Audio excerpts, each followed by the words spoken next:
میلاد مصطفیٰ صلی اللہ علیہ وسلم کی شرعی حیثیت کے بارے میں عرض کر دیتا ہوں۔ اما بعد فاعوذ باللہ من الشیطان الرجیم، بسم اللہ الرحمن الرحیم۔ قال تبارک و تعالی فی القرآن المجید والفرقان الحمید، لقد جاءکم رسول من انفسکم عزیز علیہ ما عنتم حریص علیکم بالمؤمنین رؤوف رحیم، صدق اللہ العظیم و صدق رسولہ النبی الکریم۔ میں انجمن کے تمام اراکین کا شکریہ ادا کرتا ہوں، خصوصی طور پر کہ آپ نے میلاد مصطفیٰ صلی اللہ علیہ وسلم کے موقع پر چند کلمات کہنے کا موقع فراہم کیا، اور آپ سب کا بھی مشکور ہوں کہ رات کے اس حصے میں، کیونکہ ورکنگ ڈے ہے اور کل آپ نے کام پر بھی جانا ہوگا، آپ یہاں اس وقت تشریف فرما ہے، آپ کا بہت شکریہ۔ انشاءاللہ مختصر طور پر چند کلمات، جو آیت میں نے سورہ توبہ کی سیکنڈ لاسٹ آیت ہے اس کے بارے میں عرض کروں گا۔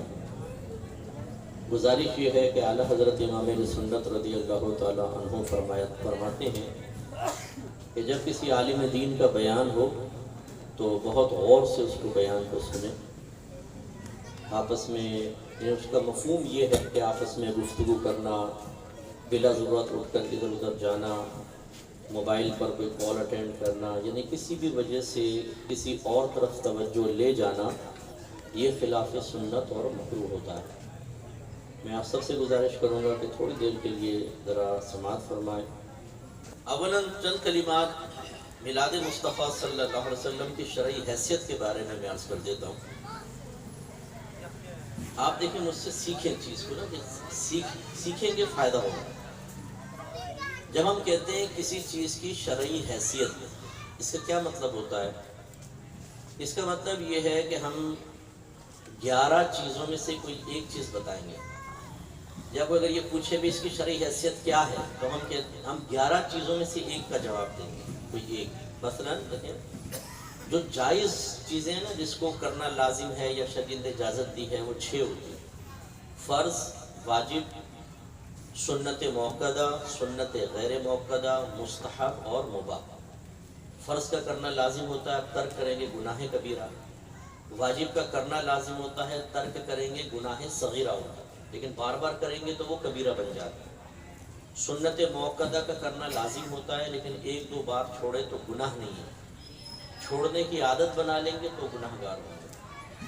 سنت غیر موقدہ لازم نہیں ہے، کریں گے ثواب ملے گا، چھوڑنے پر شریعت تھوڑی بہت ناپسندیدگی کا اظہار بھی کرتی ہے، لیکن آپ گناہ گار نہیں ہوں گے چاہے اس کو چھوڑنے کی عادت بنا لیں۔ اس کے بعد مستحب، اچھے کام کو کہتے ہیں جس کو مسلمان اچھا سمجھیں یا اللہ تعالیٰ کے نزدیک اچھا ہو، اس کے کرنے پر ثواب ملتا ہے، لیکن ترک کرنے پر کوئی گناہ نہیں، نہ شریعت اس کو ناپسند کرتی کہ کیوں ترک کیا۔ اور مباح اس کام کو کہتے ہیں کہ کریں نہ کریں دونوں برابر۔ جیسے میں نے رومال اٹھا کر یہاں رکھ دیا، بتائیں گناہ کے ثواب، نہ گناہ نہ ثواب، یہ مباح۔ تو 6 یہ جائز امور ہوتے ہیں، اور 5 اس کے جسٹ اپوزٹ ناجائز۔ فرض کا ترک حرام، واجب کا ترک مکروہ تحریمی، یہ حرام سے نچلا درجہ ہوگا۔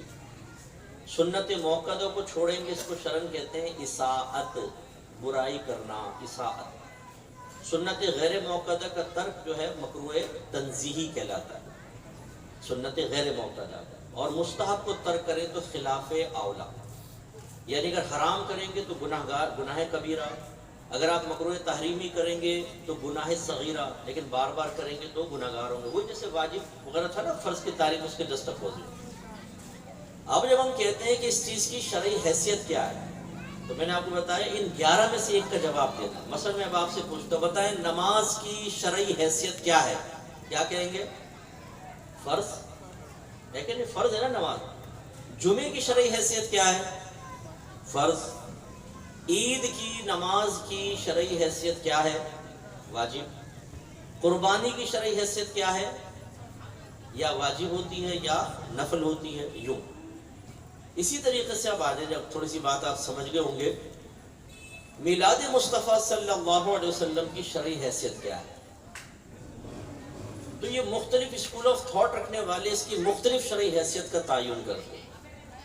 ہم اہل محبت، اہل سنت و جماعت، ہم کہتے ہیں کہ میلاد مصطفیٰ کی شرعی حیثیت مستحب کی ہے، کریں گے تو ثواب ملے گا، نہیں کریں گے تو کوئی گناہ نہیں ہے، کرنے والا لائق تعریف ہے، لیکن اگر کوئی نہ کرے تو ہم اس کی مذمت نہیں کریں گے، برا والا نہیں کہیں گے، ٹھیک ہے بھائی آپ کی مرضی ہے، نہیں کرو نہیں کرو، مستحب ہے۔ اور کچھ ایسے لوگ ہیں کہ جو اس کی شرعی حیثیت کا تعین کرتے ہیں حرام سے، کہتے ہیں میلاد مصطفیٰ کرنا حرام ہے، بدعت ہے۔ تو اپنا اپنا زاویہ نظر، اپنے اپنے دلائل ہوتے ہیں، ٹھیک ہے نا، اس کے پیش نظر وہ فیصلہ ہوتا ہے۔ ہمارے بہرحال نزدیک جو دلائل ہیں اس کا نتیجہ کیا ہے کہ میلاد مصطفیٰ منانا، اس کا اہتمام کرنا، اس کے لیے مختلف چیزیں قائم کرنا، جیسے آپ محافل کرتے ہیں، آپ جلوس نکالتے ہیں، کھانا کھلاتے ہیں، نبی کریم صلی اللہ علیہ وسلم کی مدح کرتے ہیں، یہ سب مستحب ہے، یعنی کریں گے تو ثواب پائیں گے، نہیں کریں گے تو کوئی گناہ نہیں ہوگا۔ جو حضرات منع کرتے ہیں ان کی بڑی بہت وہ پاورفل اپنے نزدیک وہ دلیل یہ سمجھتے ہیں، وہ کہتے ہیں کہ بتاؤ کہ اللہ کے نبی نے کیا تھا، میلاد منائی تھی، کیا اس کا حکم دیا؟ صحابہ کرام نے میلاد منائی، کیا انہوں نے حکم دیا؟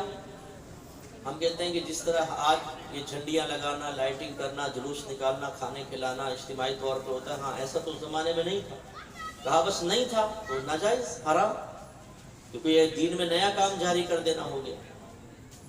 تو جتنے میرے نوجوان بیٹھے ہیں، آپ آسان سی ایک بات سماعت فرمائیں، یہ کوئی ضابطہ اور قاعدہ ہے ہی نہیں کہ اللہ کے نبی نے کیا تو ہم کریں گے، حکم دیا تو ہم کریں گے، اگر نہیں کیا، حکم نہیں دیا تو ہمارے لیے وہ ناجائز ہو جائے گا، یہ کوئی ضابطہ قاعدہ نہیں۔ اگر اس کو ضابطہ قاعدہ بنا لیں تو میں آپ سے سوال کرتا ہوں، جن بھائی ٹوپی پہن کے بیٹھے ہوئے ہیں، اس ڈیزائن کی ٹوپی نبی کریم نے کبھی پہنی ہے؟ بولے نہیں۔ کیا اس کا حکم دیا ہے؟ نہیں۔ اس کا مطلب ہے سر ڈھکنا آپ کا اس ٹوپی سے یہ بدعت ہے اور گناہ گار ہو۔ جس قالین پر بیٹھ کر آپ بیان سن رہے ہیں، کیا نبی کریم نے ایسے قالین پر کبھی بیٹھ کر بیان سنا؟ کیا سرکار نے اس کا حکم دیا؟ نہیں، تو پھر آپ کا بیٹھنا منع۔ اسی طریقے سے آپ کی مسجدوں میں جو گنبد اور مینار بنتے ہیں نا، نہ یہ زمانے رسول میں تھے نہ زمانے صحابہ میں تھے، یہ بعد کی ایجاد ہے۔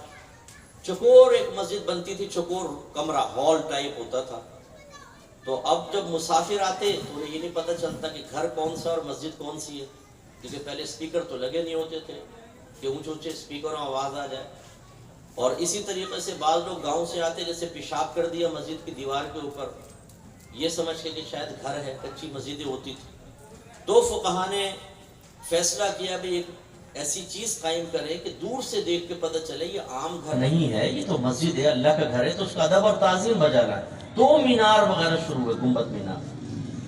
اسی طرح نبی کریم کے دور میں کوئی دارالعلوم کا تصور نہیں تھا، نہ اس کی پختہ عمارت تھی، نہ اس کا کوئی سلیبس تھا، نہ اس کے 8 سال مخصوص تھے، پہلے سال میں یہ سلیبس، دوسرے سال میں یہ، تیسرے سال میں یہ، چوتھے سال میں یہ، 5واں، 6واں، 7واں، بڑا جلدی آ جاؤ تمہیں ذرا بیان، فٹافٹ بیٹھ جاؤ، آئیے تشریف رکھیے۔ تو پہلے دور میں ایسا کچھ، سرکار کے دور میں کچھ نہیں تھا، آج ہے کہ نہیں؟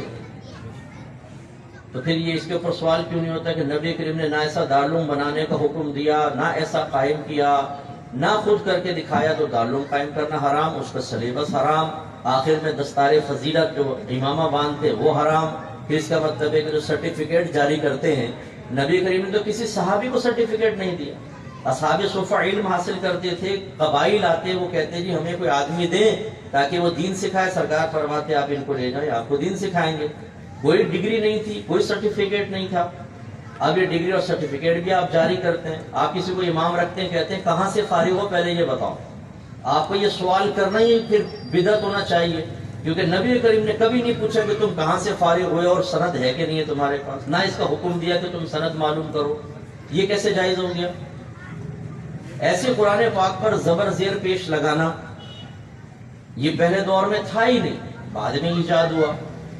آپ 6 کلمے یاد کرتے ہیں اور ایسا سمجھتے ہیں کہ جس کو 6 کلمے یاد ہو تو وہ امام اعظم ہے وقت کا، اور 6 کلموں میں سے کچھ یاد نہ ہو تو بولتے اسے کچھ نہیں آتا، بولتے 6 کلمے سناؤ ذرا، نہیں آتا ہے تمہیں کیا آتا ہے دین؟ یہ 6 کلمے بہت بعد میں ایجاد ہوئے، فقہا کی ایجاد ہے۔ ایمان مفصل، ایمان مجمل بہت بعد میں ایجاد ہوئے، سب مسلمان پڑھتے پڑھاتے۔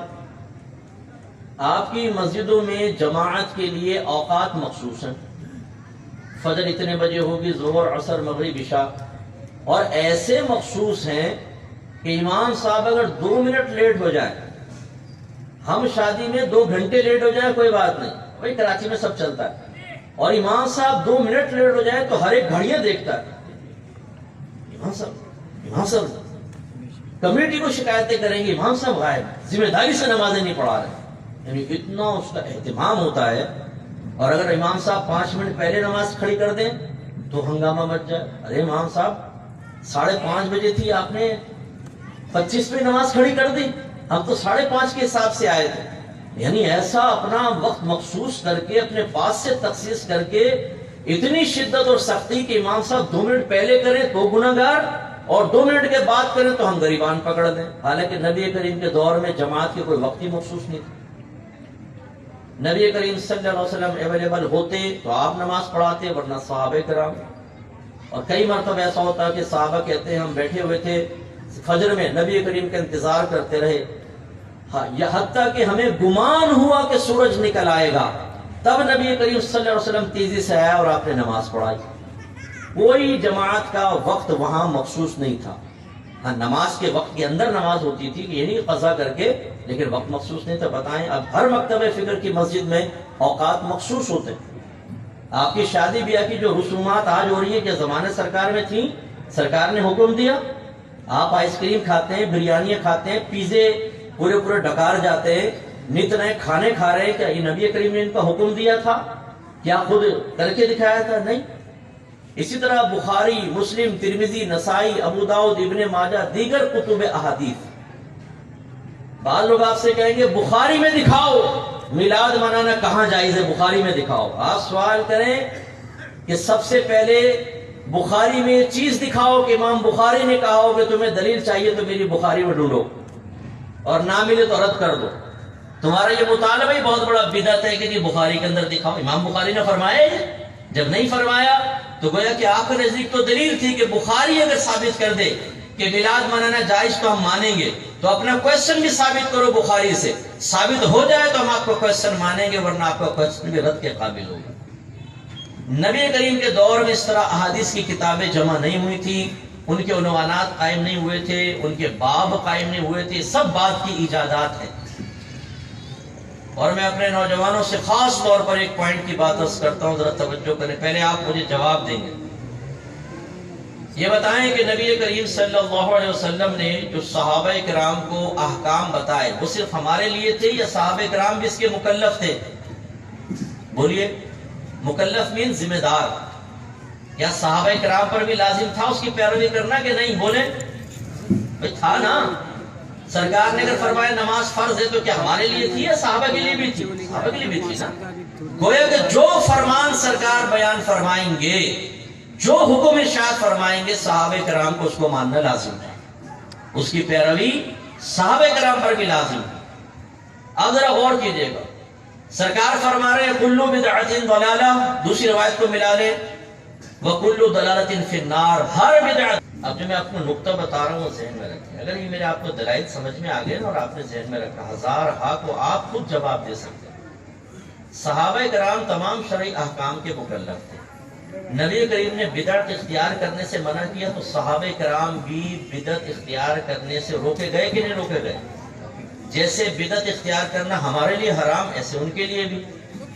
پہلا سوال یہ ہے کہ بدعت کہتے کس کو ہیں، تاکہ اس کا تعین ہو جائے، اور پھر ہم دیکھیں کہ صحابہ کرام بدعت میں مبتلا ہوئے کہ نہیں ہوئے، کیونکہ وہ بھی تو مکلف تھے بدعت سے بچنے۔ بدعت کی صحیح تعریف یہ ہے کہ نبی کریم صلی اللہ علیہ وسلم کے دور میں دین یا دنیا میں جو بھی دور کے بعد نبی کریم کے دور کے بعد دین یا دنیا میں جو بھی نیا کام پیدا ہوا اس کو کہتے ہیں بدعت۔ اب اگر وہ قرآن و حدیث کے مطابق ہو، دین کو فائدہ دینے والا ہو، لوگ ثواب کی طرف آئیں گے، دین کی طرف آئیں گے، تو اسے کہتے ہیں بدعت حسنہ، اچھی بدعت۔ اور اگر وہ کام قرآن و حدیث کے خلاف ہو تو اس کو کہتے ہیں بدعت سیئہ، سیئہ یعنی بری بدعت۔ اور اگر نہ گناہ نہ ثواب تو اس کو کہتے ہیں بدعت مباحہ۔ جیسے آپ نے ٹوپی پہنی ہوئے، لباس پہنے ہوئے ہیں، نہ یہ سنت کے مطابق ہیں، نہ نبی کریم نے اس سے منع کیا ہے، تو اسے بدعت مباحہ کہیں گے۔ یہ نئے نئے کھانے ہم کھاتے ہیں، یہ بدعت مباحہ ہو۔ تین طرح کی بدعتیں ہوتی ہیں۔ نبی کریم کے دور کے بعد جو کچھ ایجاد ہوا وہ بدعت، ٹھیک ہے۔ اب بعض یہ کہتے ہیں کہ ہم اس تقسیم کو نہیں مانتے، ہر بدعت گمراہی ہے۔ سرکار نے فرمایا کل بدعت ضلالہ وکل ضلالۃ فی النار، ہر بدعت گمراہی ہے، ہر گمراہی جہنم میں لے جانے والی ہے۔ تو جب جہنم میں لے جانے والی ہے تو اس میں حسنہ کہاں سے آ گئی؟ اچھی بدعت؟ یہ نہیں ہو سکتا۔ اب اس کا جواب سنیں۔ جب میں نے آپ کو عرض کیا صحابہ کرام علیہم الرضوان شرعی احکام کے مکلف ہیں، وہ بھی پابند ہیں، اس کا مطلب ہے کہ نبی کریم کے دور کے بعد ان کے لیے بھی لازم تھا کہ دین میں کوئی نیا کام جاری نہ کریں، لیکن صحابہ کرام علیہم الرضوان نے کیے۔ نمبر 1، صدیق اکبر رضی اللہ تعالیٰ عنہ نے مانعین زکوٰۃ، کچھ لوگ تھے زکوٰۃ کا انکار کرتے ہیں، ہم تو نہیں دیں گے زکوٰۃ، یہ تو جزیہ ہے، ٹیکس ہے۔ آپ نے ان کے خلاف جہاد کا اعلان کیا۔ عمر فاروق رضی اللہ تعالیٰ عنہ حاضر ہوئے، عرض کی کہ آپ کلمہ گو لوگوں کے خلاف جہاد کریں گے؟ کیونکہ سنت تو یہ ہے نبی کریم کے سامنے آپ کے دور میں جس نے کلمہ پڑھ لیا، سرکار فرماتے ہیں اس نے اپنی جان اور مال کو ہم سے محفوظ کر لیا۔ سنت تو یہ ہوئی، گویا کہ عمر فاروق کہہ رہے تھے آپ ایک نیا طریقہ ایجاد کر رہے کہ سرکار نے کلمہ گو کو مارنے کو منع کیا اور آپ مارنے کی بات کر رہے۔ حضرت صدیق اکبر رضی اللہ تعالیٰ نے فرمایا خدا کی قسم اگر کوئی زمانہ رسول میں جوتی کا ایک تسمہ بھی بطور زکوٰۃ دیتا تھا اور آج اس کا انکار کرے گا تو میں اس کے خلاف جہاد کروں گا۔ عمر فاروق کہتے ہیں پھر اللہ نے بھی میرے سینے کو کھول دیا اور حق مجھ پر واضح ہو گیا اور مسلمانوں نے ان کے خلاف جہاد کیا۔ بتائیں یہ بدعت تھی کہ نہیں تھی؟ یہ کیا تھی؟ بدعت حسنہ۔ اگر آپ کے ہر بدعت گمراہی تو کیا تمام صحابہ گمراہی میں مشتمل ہوئے؟ مسیلمہ کذاب، اس شخص نے نبوت کا دعویٰ کیا، یہ زمانہ رسول میں سرکار کے پاس آیا، کہنے لگا میں آپ پر ایمان لے آتا ہوں، آپ کو نبی مان لیتا ہوں، لیکن ڈیل ہوگی۔ سرکار نے فرمایا وہ کیا؟ کہا کہ آدھی سلطنت آپ کی آدھی میری، حکومت شیئرنگ۔ سرکار فرمایا ایسا نہیں، لاتا ایمان ٹھیک، نہیں لاتا جا۔ چلا گیا، نہیں لایا ایمان۔ جب سرکار کا وصال ہوا تو اس نے اعلان نبوت کیا۔ صدیق اکبر رضی اللہ تعالیٰ عنہ نے اس کے خلاف جہاد کیا اور اس میں بہت سارے حفاظ صحابہ شہید ہو گئے، حافظ صاحب۔ تو حضرت عمر فاروق صدیق اکبر رضی اللہ تعالیٰ عنہ کے پاس آئے۔ آپ دیکھیں عمر فاروق آئے، عرض کی کہ اگر اسی تیزی سے حافظ صحابہ شہید ہوتے رہے تو قرآن کی حفاظت کا معاملہ مشتبہ ہو جائے گا، اس لیے آپ قرآن کو جمع کریں ایک کتابی شکل میں۔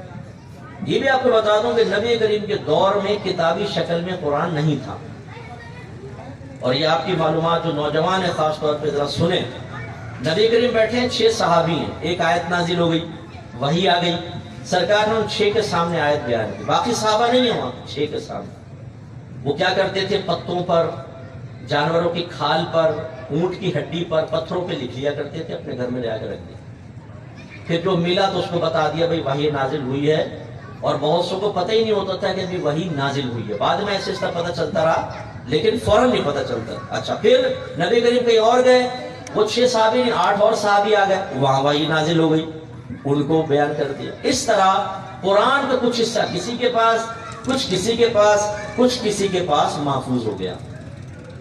اس لیے عمر فاروق نے کہا کہ اگر یہ حافظ صحابہ شہید ہوتے رہے اور یہ قرآن تو ابھی منتشر ہے تو پھر قرآن کی حفاظت کا معاملہ مشتبہ ہو جائے، اس لیے آپ قرآن کو کتابی شکل میں ایک جگہ جمع کریں۔ اب صدیق اکبر نے وہ جملہ بولا جو آج کہتے کہ جو کام نبی کریم نے نہیں کیا میں کیسے کر سکتا ہوں۔ عمر فاروق اصرار کرتے رہے حتیٰ کہ صدیق اکبر بھی راضی ہو گئے کہ نہیں اس میں دین کا فائدہ ہے، لہٰذا قرآن کو جمع کرنے کا حکم دے دیا۔ دیکھیے کام نبی کریم نے نہیں کیا، حکم نہیں دیا، صحابہ کر رہے ہیں۔ اور یہ بھی آپ کے لیے باعث حیرت ہوگا، پہلے یہ قرآن پورا بس ایک کتابی شکل میں تھا، پورا ایک، سپاروں کی تقسیم نہیں تھی۔ اعلیٰ حضرت امام علیہ سنت سے پوچھا کہ یہ قرآن کو 30 سپاروں میں کس نے تقسیم کیا اور ہر سپارے کا نام بھی رکھ دیا؟ آپ نے فرمایا یہ کسی نامعلوم شخص کا کارنامہ. اعلیٰ حضرت فرماتے کسی نامعلوم شخص کا کارنامہ، یعنی 1 انچ بھی آگے پیچھے نہیں ہوا، لفظ کم نہیں ہوئے، زیر زبر پیش کم نہیں ہوئے، وہ ایک مکمل کتابی شکل اے سے زیڈ آپ پڑھ دیں. لیکن کسی نے بعد میں اس کو مجتمع کیا، 1 سپارہ 2 سپارہ 3، پھر اس کے نام رکھ دیے، اور وہ کس نے کیا معلوم نہیں. آج ہر مکتب فکر قرآن چھاپتا ہے اور 30 سپاروں کی شکل میں چھاپتا ہے. بتاؤ یہ بدعت ہے کہ نہیں؟ یہ کیسے جائز ہو گیا؟ میلاد مصطفیٰ بدعت ہو یہ جائز ہو جائے؟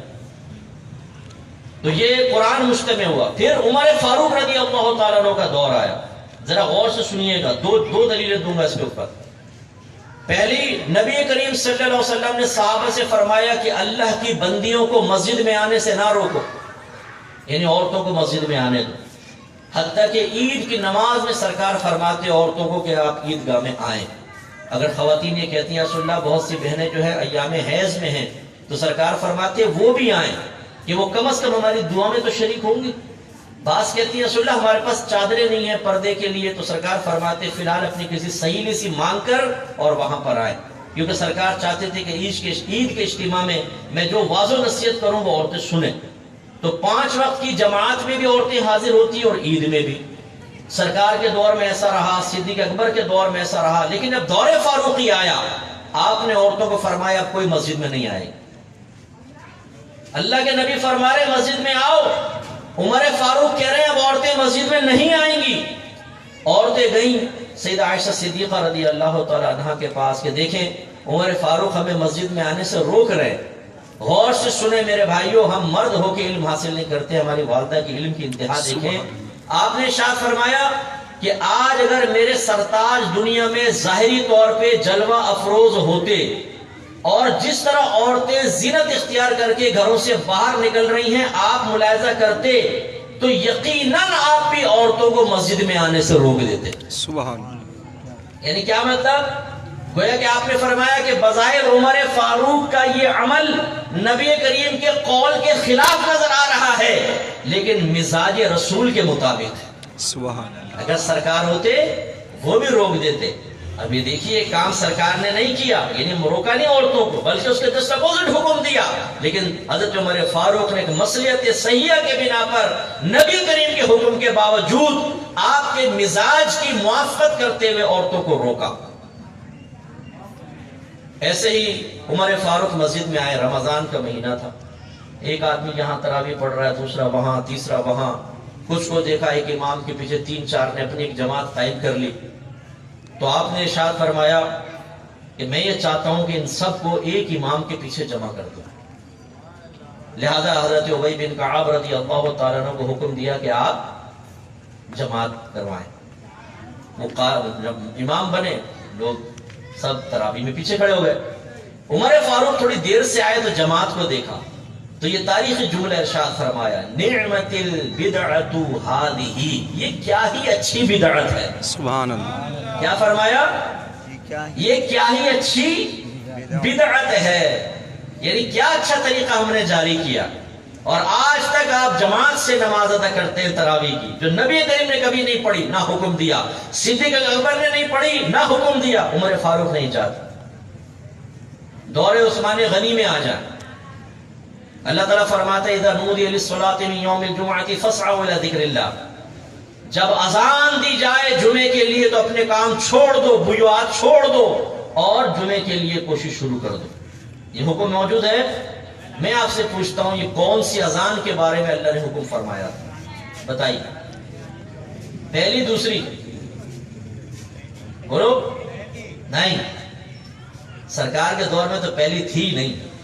دوسری اذان کے بعد صدیق اکبر کے دور میں صرف ایک اذان ہوتی تھی، دوسری اذان. عمر فاروق کے دور میں ایک اذان ہوتی تھی، صرف دوسری اذان. عثمان غنی رضی اللہ تعالیٰ عنہ کا جب دور آیا، مدینہ پھیل چکا تھا، بازار مدینے کے باہر ہوا. جمعے کی اذان ہوتی، بعض اوقات وہاں کلیئر آواز نہ جاتی یا لوگ آنے میں سستی کرتے، دیر سے آتے تو نماز جماعت کا مسئلہ ہوتا. تو آپ نے بازار کے کنارے ایک مقام زورا تھا، وہاں پر مؤذن کو کہا کہ ایک اذان آدھے پونے گھنٹے پہلے تھے تو وہاں پر وہ تھی پہلی اذان، جو کس نے ایجاد کی ہے؟ عثمان غنی رضی اللہ تعالی عنہ نے۔ کس صحیح مصلحت کی بنا پر کہ پہلی اذان ہوگی، لوگ ہوشیار ہو جائیں گے، تیاری شروع کر دیں گے، پھر دوسری اذان مسجد میں آ کر سنیں گے تو کسی کو دیر نہیں ہوگی۔ اب دیکھیں ہر مکتب فکر میں اہل تشیع کو چھوڑ کے غالباً ہر مکتب فکر کے اندر پہلی اذان اور دوسری اذان ہوتی ہے، بلکہ بعد میں فقہا نے یہ ساعی جمعہ کا جو حکم تھا کہ جمعے کے لیے چلو، اسے پہلی اذان کے ساتھ خاص کر دیا کہ اگر ہم یہ کہیں کہ یہ حکم دوسری اذان کے ساتھ ہے تو لوگ اور سست ہو جائیں گے، تو فرمایا کہ پہلی اذان ہو تو بس فوراً کوشش کریں اور جمعے کے لیے آ جائیں۔ اب آپ بتائیے، تو یہ میں نے کتنی آپ کو مثالیں دی۔ اگر خدا نہ خواستہ نبی کریم کے دور کے بعد دین یا دنیا میں کوئی بھی نیا کام ایجاد کرنا ہمیشہ برا ہوتا تو پھر صحابہ کرام بھی اس کے مکلف تھے کہ آپ بھی ایسا نہ کرتے، لیکن صحابہ کرام نے مثالیں قائم فرمائی، اور میرے آقا فرماتے ہیں میرے تمام صحابہ ستاروں کی مانند ہے، تم جس کی پیروی کرو گے نجات پا جاؤ گے۔ اس کا مطلب یہ ہوا کہ صحابہ کرام نے اپنے عمل سے یہ بات ثابت کی کہ جب بھی دین کو ضرورت ہوگی، جب بھی آخرت کا فائدہ ہوگا، جب بھی مسلمانوں کو اللہ کے قریب کرنا ہوگا، کسی نئے کام کی ایجاد جو اچھا کام ہو وہ منع نہیں ہے بلکہ ہماری سنت۔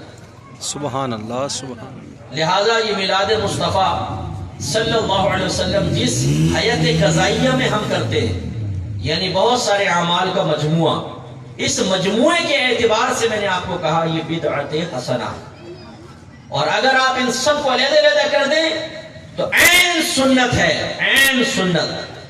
آپ کہیں گے مصطفیٰ وہ کیسے؟ مسئلہ علیحدہ کر دیں نا۔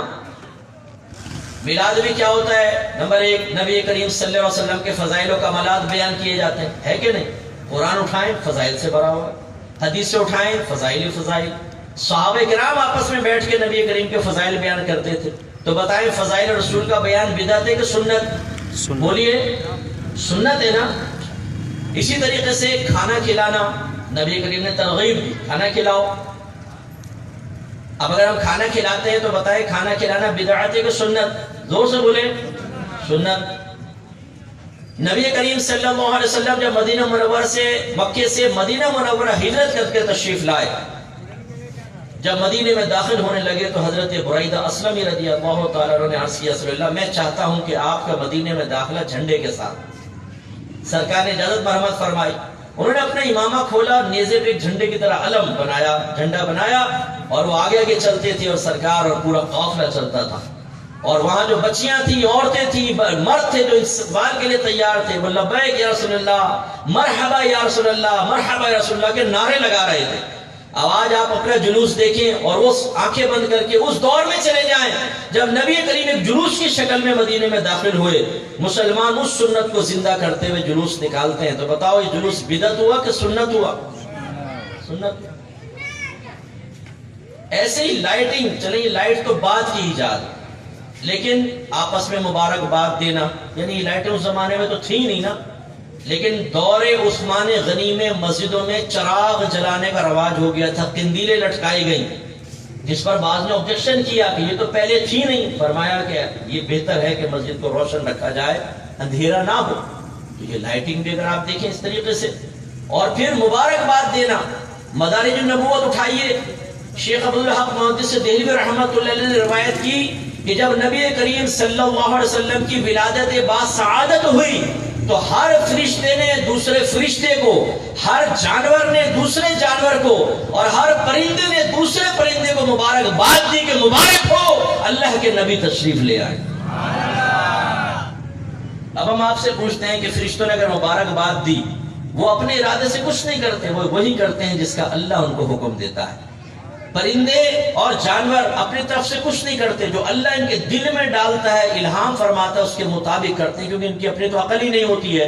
اس کا مطلب یہ ہوا کہ نبی کریم کی ولادت پر اگر فرشتے آپس میں مبارکباد دے رہے ہیں تو اللہ کے حکم اور اجازت سے، اگر پرندے اور درندے آپس میں مبارکباد دے رہے ہیں تو اللہ تعالیٰ کے ان کے قلب میں الہام فرمانے کی وجہ سے۔ تو اب اگر مسلمان آپس میں ایک دوسرے کو مبارکباد دے تو یہ ملائکہ کی بھی سنت ہے اور اللہ تبارک و تعالیٰ کی مشیت کے عین مطابق یہ بھی سنت ہوا۔ بیانات وغیرہ کرنا، نبی کریم نے بیانات فرمائے، صحابہ کرام نے بیانات فرمائے، بلکہ بعض اوقات تو نبی کریم تشریف فرما ہوتے تھے اور درس ہو رہا ہوتا تھا۔ ایک دفعہ سرکار مسجد میں تشریف لائے، 2 گروپ بیٹھے ہوئے تھے، ایک میں ایک صحابی درس کر رہے تھے، درس قرآن یا درس حدیث، اور دوسری طرف کچھ لوگ بیٹھے اللہ کا ذکر کر رہے تھے۔ سرکار نے فرمایا یہ بھی اچھے ہیں، لیکن فرمایا بعثت معلما، اللہ تعالیٰ نے مجھے علم سکھانے والا بنا کر بھیجا ہے، تو آپ درس کی محفل میں جا کر بیٹھ گئے۔ اس کا مطلب یہ محافل کا انعقاد، دروس کا انعقاد، یہ تو خود نبی کریم صلی اللہ علیہ وسلم تشریف فرما ہوئے اور صحابہ کرام کی سنت ہے، تو آپ بتائیں سنت ہوا کہ بدعت؟ سنت۔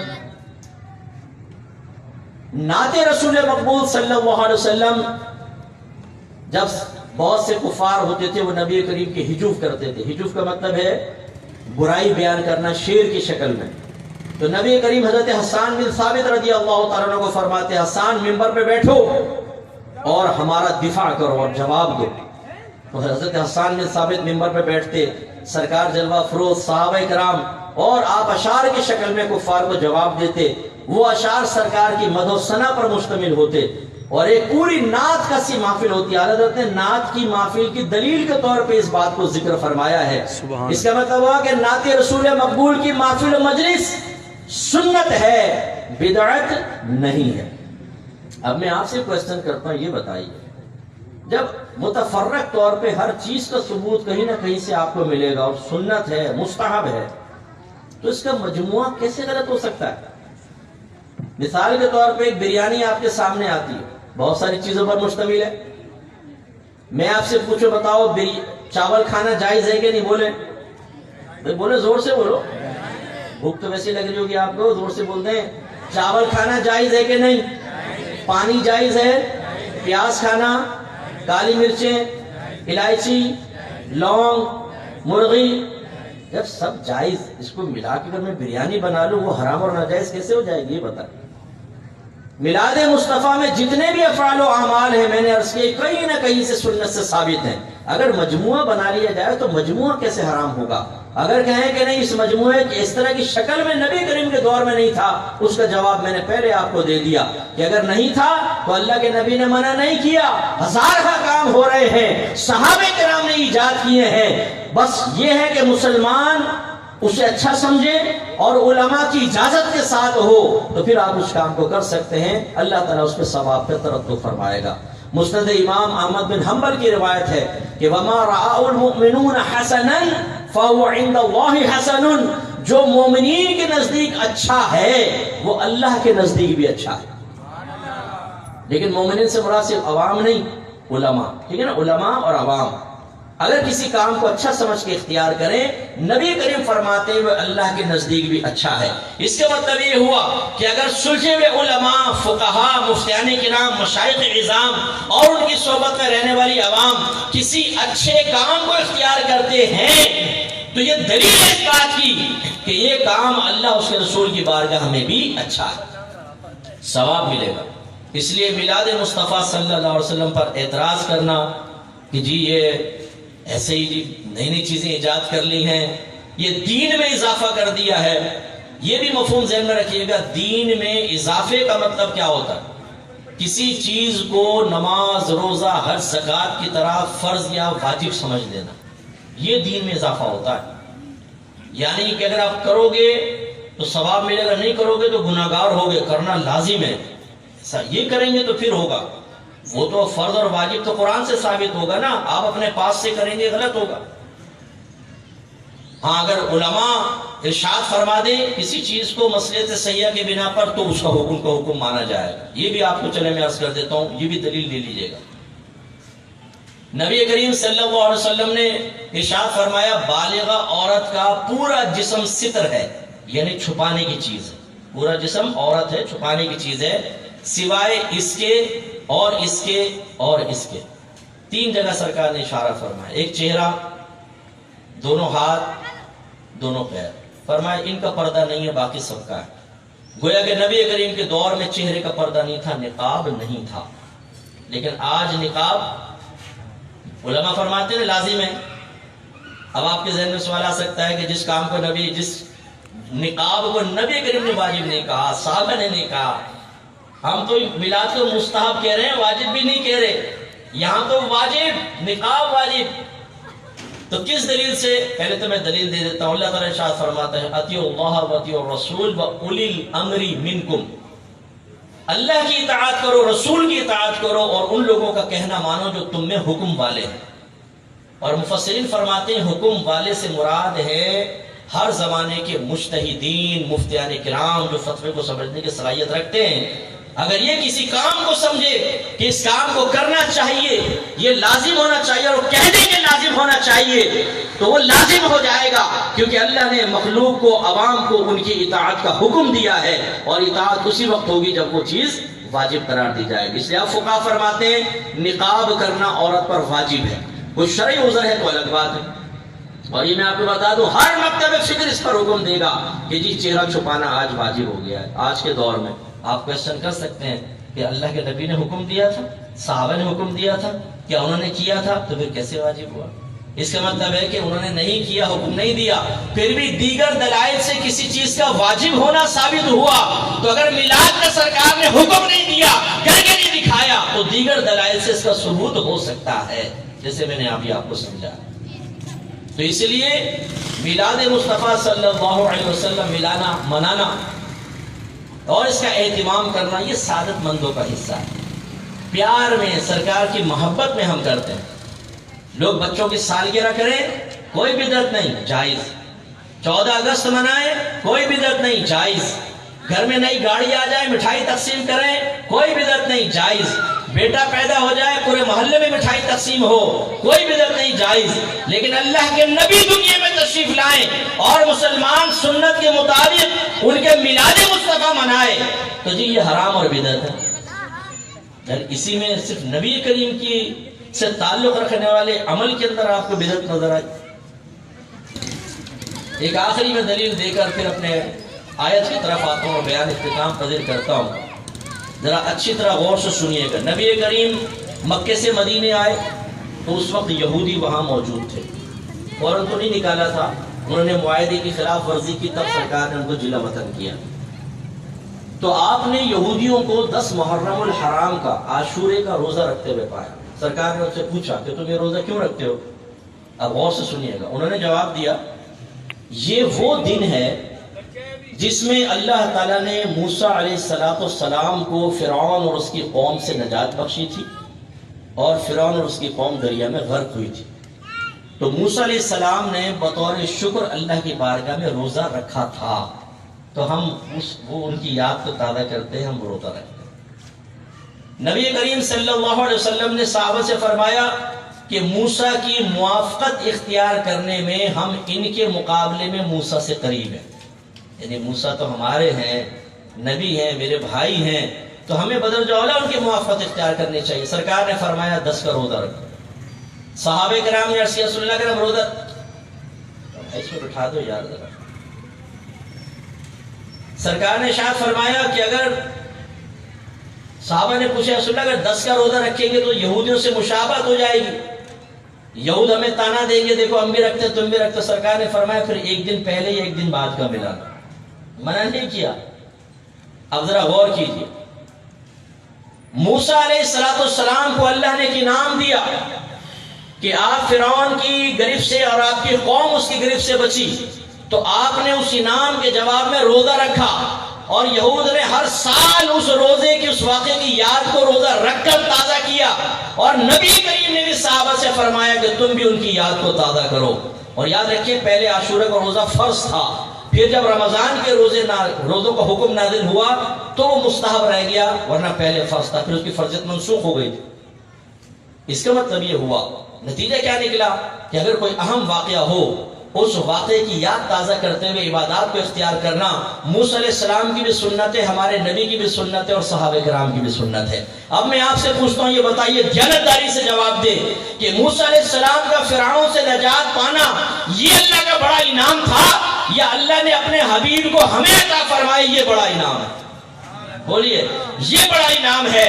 تو جب اس موسیٰ علیہ السلام کو ملنے والے انعام کی یاد تازہ کرنا جائز ہے، تو نبی کریم کی آمد کا انعام حاصل کرنے پر بطور شکرانہ عبادات اختیار کرنا کیسے بدعت اور ناجائز ہو سکتا ہے؟ اس لیے برکات حاصل کریں، ان بحثوں میں نہ پڑیں جی کیا جائز ہے کیا ناجائز ہے۔ بعض ہمارے سنی نوجوان جو دین سیکھتے نہیں ہیں وہ کہتے ہیں یار یہ مولویوں کے چکر ہے، چھوڑو، مولویوں کے چکر ہے۔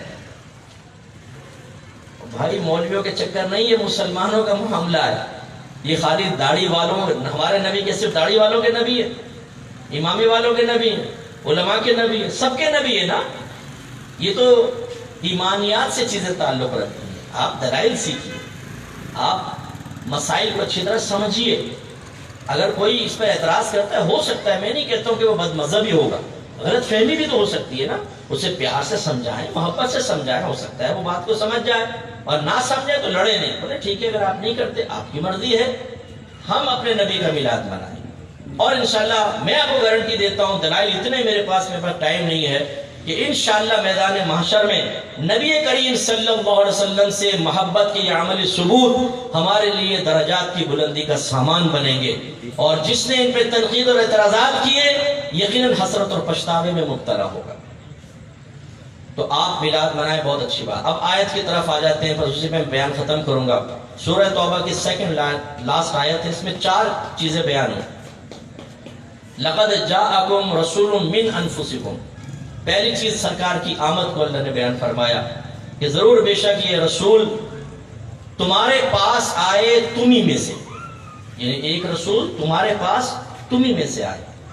اس کے 2 مفہوم ہو سکتے ہیں، ایک تو یہ کہ وہ کوئی فرشتے نہیں تھے، وہ کوئی جن نہیں تھے، وہ تمہاری جن سے ایک انسان تھے، وہ رسول تشریف لائے۔ اور یا یہ عربوں کو ایک بات کا احساس دلایا جا رہا ہے کہ دیکھو تمہیں میں سے ایک رسول تمہارے درمیان آئے، یہ تمہارے لیے کتنی بڑی سعادت کی بات ہے کہ تم فخر سے کہہ سکتے ہو کہ ہماری قوم میں سے ایک اللہ کے نبی تشریف لائے۔ تیسرا یہ بھی ہو سکتا ہے جو ایک دلیل کے طور پہ ذکر کیا اس کا مفہوم کہ نبی کریم صلی اللہ علیہ وسلم نے 40 سال تک اعلان نبوت نہیں فرمایا تھا۔ 40 ایئرز بڑی عمر ہوتی ہے نا، 40 سال، لیکن اچھا طرز عمل کرتے رہے۔ پھر جب آپ نے اعلان نبوت فرمایا تو سب سے پہلے اپنے خاندان والوں کو بلا کر ان کے سامنے اعلان نبوت کیا تھا، اور سرکار نے ارشاد فرمایا کہ یہ بتاؤ کہ اگر میں تم سے کہوں کہ اس پہاڑ کے پیچھے ایک بہت بڑا لشکر ہے جو تم پر حملہ کرنے والا ہے تو کیا تم میری بات کو تسلیم کرو گے؟ لوگوں نے کیا جواب دیا تھا؟ بالکل مانیں گے، کیونکہ آپ صادق ہیں اور امین ہے۔ تمام مسلمانوں سے گزارش کرتا ہوں ذرا نبی کریم کے اس طرز عمل کو دیکھیے۔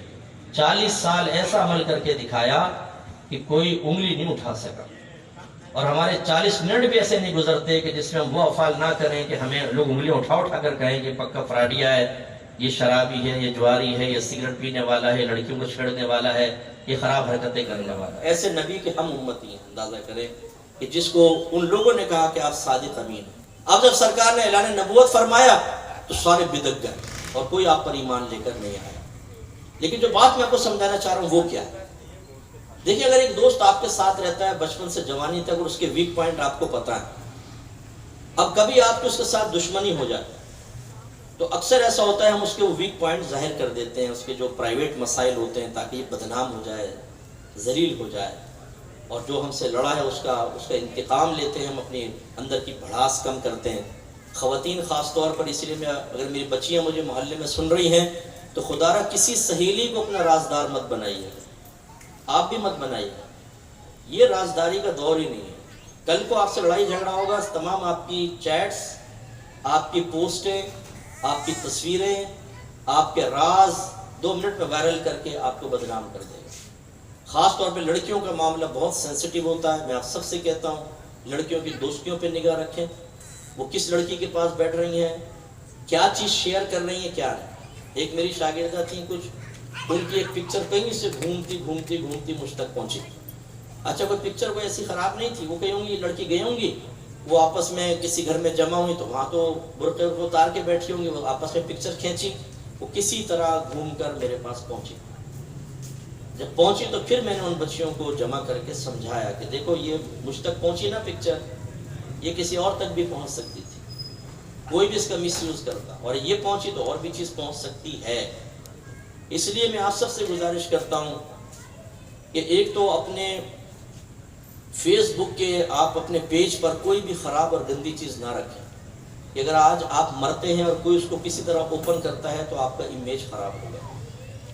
دوسرا گناہ جاریہ تو ہے، اگر آپ وال پہ کوئی گندی چیز لگاتے ہیں جتنے لوگ اس کو دیکھیں گے آپ کے لیے گناہ جاریہ ہوگا۔ دوسری بات یہ، اپنے موبائل میں کوئی خراب قسم کی ویڈیو، کسی کی پکچر نہ رکھیں، خاص طور پہ اپنی فیملی پکچر بھی نہ رکھیں۔ کل کو آپ کا موبائل چھن گیا، ساری فیملی پکچرز کسی کے پاس جائیں گی، چاہے آپ اس کو بلاک کر دیں لیکن بعض اوقات چلی جاتی ہیں، ہیکنگ سب ہو جاتی ہے۔ اور فرض کر لیں اگر آپ کا موبائل ایسا ہے کہ آپ اس کو آئی کلاؤڈ وغیرہ آپ کا نہیں ہے کہ آپ اس کو بلاک نہیں کر سکے، تو پھر آپ کے وہ راز کسی اور کے پاس پہنچ جائیں گے اور یہ امیج خراب کر دیتا ہے۔ ایسی کوئی میسج، وائس میسج یا کوئی میسج ایسا نہ کریں جو خراب قسم کا ہو۔ چیٹ سیف ہو جاتی ہے، میسج سیف ہو جاتا ہے، بعد میں مس یوز ہو سکتا ہے۔ اسی طریقے سے جب آپ کال کریں، اور یہ میں آپ کو بھی مسئلہ بتا دوں، وائس ریکارڈر انسٹال کرنا اپنے موبائل میں اور کسی کی کال کو اس کی اجازت کے بغیر ریکارڈ کرنا یہ گناہ ہوتا ہے، یاد رکھیں، یہ جائز نہیں ہے۔ کیونکہ ایک آدمی آپ پر اعتماد کر کے وہ گفتگو کر رہا ہے اور آپ اس کی ریکارڈ کر لیتے ہیں گفتگو، اور بعد میں مس یوز کریں گے، اگر خدا نخواستہ جھگڑا وغیرہ ہو جاتا ہے، کچھ ہو جاتا ہے، اور یہ چیز بالکل ٹھیک نہیں ہے۔ اس لیے آپ ریکارڈر استعمال نہیں کر سکتے، یا پھر آپ یہ کہیں، اس کو بتائیں کہ بھئی ہم بات کر رہے ہیں، ریکارڈ ہو رہا ہے، وہ کہتا ہے یس تو ٹھیک، اگر منع کرتا ہے تو نو۔ اب آپ جب کسی کو کال کرتے ہیں، بعض اوقات آپ کسی کے خلاف بول دیتے ہیں، ابھی وہ تو ایسا ہے، میں ایسے تو ٹانگ توڑ دوں گا، منہ توڑ دوں گا، اور وہ ریکارڈ کر رہا ہے۔ اب وہ ریکارڈ کر کے جس کے منہ توڑنے کی آپ نے بشارتیں دی تھیں اس کو بھیج دے گا۔ اب وہ جب سنے گا تو کہے گا اچھا بیٹا تو میرے بارے میں ایسا سوچتا ہے، یہ ہو جاتی ہیں دشمن۔ اس لیے بھولے نہ بنیں۔ خاص طور پہ میں بچیوں سے، اسی لیے میں نے آپ کو کہا بچیوں کی دوستیاں دیکھیں، بعض اوقات ایسی لڑکیوں سے دوستیاں کر لیتی ہیں کہ جو لڑکوں میں انوالومنٹ رکھتی ہیں، چیٹ کر رہی ہیں بیٹھ کر، ٹک ٹاک یوز کر رہی ہیں، اپنی ویڈیوز بنا بنا کے ڈال رہی ہیں، وہ آپ کی بچیوں کو بھی برباد کر دیں گی، اور خدا نخواستہ جب سر سے پانی گزر جائے گا پھر آپ کو احساس ہوگا کہ ہمارے ساتھ کیا ہو گیا۔ یعنی ایک شخص میرے پاس آ کر رویا، اس نے مجھ سے ٹائم لیا، حالانکہ میں عام لوگوں کو ٹائم دیتا نہیں ہوں، ٹائم ہوتا نہیں ہے، لیکن میں نے اس کی دردناک کہانی سن کر اجازت دے دی۔ اس نے کہا کہ مفتی صاحب، اس نے بتایا کہ میں نام نہیں لیتا ہوں، خاص کمیونٹی سے تعلق تھا اس کا۔ اس نے کہا کہ ہمارے ہاں بچیوں کی تعلیم کو بہت برا سمجھا جاتا ہے، میں پورے خاندان سے لڑ کر میں نے اپنی بچیوں کو اسکول میں داخل کرایا کہ نہیں میں اپنی بچیوں کو پڑھاؤں گا۔ پھر میری بچیوں نے اصرار کیا کہ ہمیں موبائل دے، سب سہیلیوں کے پاس میں نے موبائل دے دیا، اور ان کی ہو گئی کسی لڑکے سے دوستی۔ تو ایک لڑکی ایسی تھی جس نے ان دونوں بہنوں کا ذہن خراب کیا اور لڑکوں سے دوستیاں کروائیں، اور وہ گھر سے ان کے ساتھ راہ فرار اختیار کر کے انہوں نے وہاں جا کر شادی کی، اور اس شخص کا سر شرم سے جھکا کر چلی گئی۔ اب اس نے مجھ سے کیوں رابطہ کیا تھا یہ بھی سنیے۔ اس نے کہا میں رابطے اس لیے کرنے آیا ہوں کہ پورا خاندان مجھے برا بھلا کہہ رہا ہے کہ ہم نے تو تمہیں پہلے منع کیا تھا لڑکیوں کو آزادی مت دو، دیکھا نا کیا ہو گیا۔ اب میں یہ چاہتا ہوں کہ میں اپنی بیٹی کو جو اس نے جس سے شادی کی اس کو بلاؤں اور چوک میں کھڑا کر کے گولیاں ماروں، آپ مجھے اجازت دیں کہ میں گولی ماروں۔ تو میں نے کہا بھائی خدا کے واسطے تو مجھ پہ اثر کٹائے گا۔ پھر اس کو پیار محبت سے سمجھایا کہ نہیں یہ آپ اس طرح قتل نہیں کر سکتے، بچی نے غلط کیا، بالکل غلط کیا، لیکن یہ آپ کے لیے شرعاً جائز نہیں ہے۔ پیار محبت سے سمجھا کے اس کو واپس بھیجا، اور یہ ایک کیس نہیں ہے، کئی ایسے کیسز ہیں۔ تو یہ معاملات ہوتے ہیں۔ اب آپ کی گھر کی بچی نے خدا نخواستہ کسی کو اپنی فوٹویں بھیج دی۔ کتنی لڑکیاں مجھے ایسی کہ اسکول کالج لائف میں انہوں نے کیئر نہیں کی، پکچرز اپنی سہیلیوں کو دے دیں، اب وہ سہیلیاں بلیک میل کرتی ہیں تمہارا گھر خراب کر دیں گے۔ جیسے لڑکوں کے ساتھ بیٹھ کے فوٹو کھنچوا لی، کہیں پکنک پہ گئے تو فرینڈس ہوتے ہیں نا کالج لائف اس میں یونیورسٹی میں، اور الٹی سیدھی حرکتیں کر رہی ہوتی ہیں لڑکیاں، وہ پکچر میں شوہر کو دے دوں گی، اتنا پیسہ دو، یہ کرو، وہ بلیک میلنگ اسٹارٹ۔ اس لیے کوشش یہ کیجئے کہ اپنا کوئی ویک پوائنٹ کسی کو نہ دیں۔ دوسرا میں آپ سب سے گزارش کرتا ہوں، کسی کا اگر کوئی نازک چیز آپ کے پاس ہے خدا را ڈیلیٹ کر دو۔ میرا مشورہ مان لو، مسلمان پر رحم کرو۔ کسی لڑکی نے آپ کو فوٹو دیے ہیں، اس سے کوئی نازیبہ فوٹو ہیں، کم کپڑوں کے اندر فوٹو، جیسے لڑکے ذرا بھی آگے بڑھتے ہیں نا، پہلے تو وہ کہتے ہیں جی بہن ہے، پھر بہن سے وہ پڑوسن ہو جاتی ہے، پڑوسن ہونے کے بعد پھر وہ لور ہو جاتی ہے، پھر اس کے بعد جو ہے آخری سٹیج ہے زنا یا پھر بالکل بے پردگی، اور اس میں پھر دلائل، اتنے دلائل، نوجوانوں کا ذہن اچھے کاموں میں استعمال نہیں ہوتا، مچھلی شکار کرنے کے لیے ایسی ایسی ترکیبیں استعمال کریں گے، کیسے لڑکی کی نفسیات سے کھیلنا ہے اور کیسے کرنا ہے۔ آپ نے وہ سب اس سے لے لیا، اب اگر وہ کسی اور کے ہاتھ میں پڑ گیا وہ بچی بدنام ہوگی۔ اس کی زندگی حرام ہو جائے گی، سبب آپ بنیں گے، تباہ و برباد ہو جائیں گے۔ کسی کے ایسے میسیجز آپ نے سیو کر کے رکھے ہیں کہ کبھی کام میں آئیں گے، اللہ نہ کرے عام ہو گئے، قتل و غارت ہو گئی ہے، پتہ ہے آپ کو میسیجز کے اوپر قتل و غارت، طلاقیں ہو گئی ہیں، طلاقیں، گھر تباہ ہو گئے، بچے رل گئے، ایسے ایسے میسیجز ہوتے ہیں بعض اوقات۔ ان چیزوں کو ختم کر دیں۔ کسی مسلمان بھائی کے راز کی حفاظت کریں گے، اللہ آپ کی عزت کی حفاظت کرے گا، اور کسی کے عزت کے پیچھے بھاگیں گے، میں نے دیکھا اللہ چوک پہ ذلیل کر دیتا ہے ایسے آدمی۔ اللہ تعالیٰ مجھے بھی اس بات پر عمل کرنے کی توفیق عطا فرمائے۔ ایک نوجوان نے مجھے بتایا، مفتی صاحب میری عادت تھی کہ میں اپنی غلط قسم کی خود ویڈیو بناتا تھا موبائل پر، بنا کے پھر میں اس کو دیکھتا تھا۔ کہہ لگے ایک دفعہ میں نے بنائی، پھر دیکھ کے میں ڈیلیٹ کر دیتا تھا، اس نے یہ بتایا۔ میں نے ایک دفعہ بنائی، میرے ہاتھ میں موبائل، اتنا نیند کا غلبہ ہوا کہ میں ایسے ہو گیا۔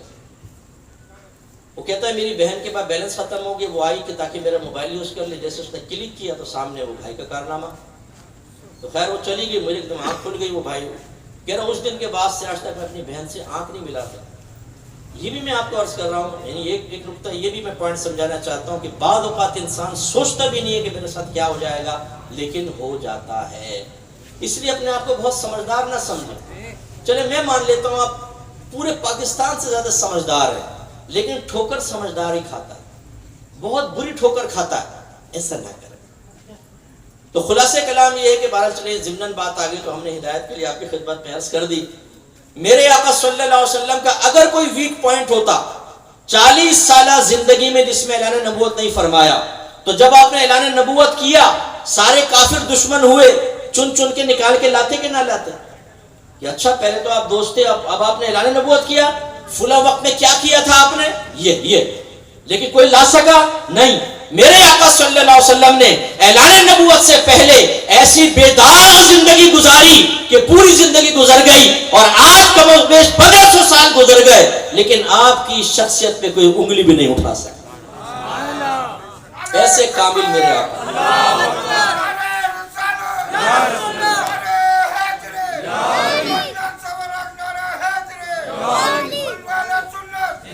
تو یا تو اس آیت کا یہ بھی مطلب ہو سکتا ہے کہ ایک رسول تمہارے میں سے ہی تمہارے درمیان تشریف لائے، اور سمجھانا یہ مقصود ہے کہ دیکھو وہ تمہارے درمیان رہے، نہ انہوں نے کوئی کبھی کتاب پڑھی، نہ اہل کتاب کے پاس گئے، نہ کسی استاد کے سامنے جا کر بیٹھے، اور پھر 40 سال کے بعد وہ نبی ایسا کلام کر رہا ہے کہ تم 40 سال تک اس کا کلام سنتے رہے لیکن کبھی حیران نہیں ہوئے، اور اب جب 40ویں سال کے بعد تمہارا نبی کلام کرتا ہو تم کہتے ہو یہ کیسا کلام ہے، کسی انسان کے کلام تو نہیں ہو سکتا۔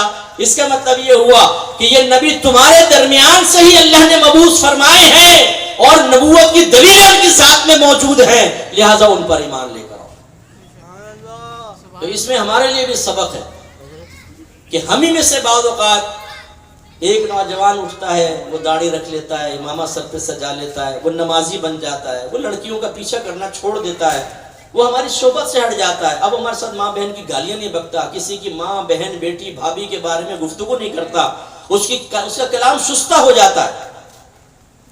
تو ہمارے لیے یہ ایک نشانی قائم کی ہے اللہ نے کہ دیکھو تمہیں میں سے ایک شخص کو اللہ تعالیٰ نے اپنی ہدایت کی توفیق عطا فرمائی اور اپنے راستے اس کے لیے کھول دیے، تو اب اللہ کی بارگاہ میں جا کر یہ عذر پیش نہیں کر سکتے کہ اللہ میں تو بڑے عجیب و غریب دور میں تھا، میں کیسے نیک بن جاتا۔ اللہ تعالیٰ بتائے گا کہ یہی وہ شخص تھا جو تمہارے درمیان تھا، اور پھر بھی اس نے اپنی نفسانی خواہشات کو روک کر اپنے نبی کی سنت پر عمل کر کے ہزارہ لوگوں کی مخالفت مول لے کر اسی دنیا میں اسی زمانے میں رہتے ہوئے مجھے راضی کرنے کی سعادت حاصل کی۔ تمہارے ساتھ کون سا عذر تھا؟ تم کو اسپیشل بنے تھے؟ تو پھر ہمارے پاس کوئی عذر نہیں ہوگا۔ دوسرا حصہ عزیز علیہ ما عنتم، عزیز غالب ہونے والا ہے، علیہ ان نبی پر، ما ہر وہ چیز، عنتم جو تمہیں مشقت میں مبتلا کرتے ہیں۔ لفظی ترجمہ مطلب کیا ہے کہ اے لوگوں جو چیز تمہیں مشقت میں مبتلا کرتی ہے، تمہارے نبی اس چیز کو دیکھ کر بے چین اور مضطرب ہو جاتے ہیں کہ میری امت مشقت میں ہے، تو پھر فوراً آسانی کی کوشش کرتے ہیں۔